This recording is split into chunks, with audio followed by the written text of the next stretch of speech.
అందరికీ పెడతారు కష్టాలు.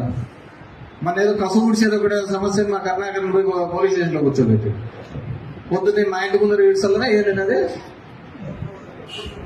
ఏదో ఊడ్చేదని చెప్పేసి పవన్ కళ్యాణ్ చెప్పినాడని వీళ్ళంతా పొద్దున్నే పోయి ఊడ్చడం మొదలుపెట్టినారు.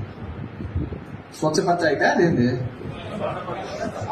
స్వచ్ఛ భారత్ టైటిల్ సూపర్తో ఉంటాయి ఇలా తగ్గేదే ఉండదు. ఆ విధంగా ఉంటే కేసులు పెట్టినారు. చాలా మంది మీద ఒత్తిడి తీసుకుని వచ్చిన మా దాంట్లోకి రండి అని చెప్పేసి అవన్నింటినీ జయించి వస్తేనే నాయకుడిగా ఏర్పాటు చేస్తా అంటాం. ప్రతి ఒక్క చోట కూడా ఏదైనా కానీ ఒక సమస్య ఉన్నప్పుడు ఇది చేస్తున్నాం. ఏ రోజు కూడా నేను ఇక్కడ ఇన్ఛార్జ్ తీసుకొని ఇప్పుడు 20 సంవత్సరాల్లో ఇది 2 సార్లు సర్పంచ్ అయిపోయింది, టర్మ్స్ అయిపోయినాయి, ఇప్పుడు 3వసారి వస్తుంది. ఏ రోజు కూడా నా వాడు ఉండాలి సర్పంచ్ గా క్యాండిడేట్ అని నేను పలానా పేర్లు చెప్పినే లేదు. నేను ఏడో ఒకటి 2 చెప్పిన, ఒకటి వాళ్ళకి చెప్పిన అంతే, ఇంకోటి చెప్పిన అంతే, ఆడనట్టు పోయినాయి.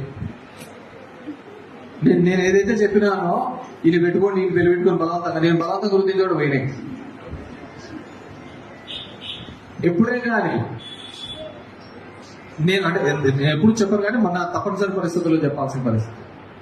నేను ఎప్పుడు చెప్పినా కానీ ఆ గ్రామంలో ఉన్న మీరందరూ మాట్లాడుకొని రండి, ఒక ఏకాభిప్రాయం మీకు వస్తే మీరే మాట్లాడుకొని చేస్తామని ఒక 2 క్యాండిడేట్లు వస్తే ఆ 2లో కూర్చోబెట్టి మాట్లాడేవారు. అంతే తప్ప నా వ్యక్తిని బలవంతంగా చేసి అతన్ని నిలబెట్టే ప్రయత్నం కానీ ఆలోచన కానీ ఇప్పుడు తెలియదు. అది తప్పుడు కూడా.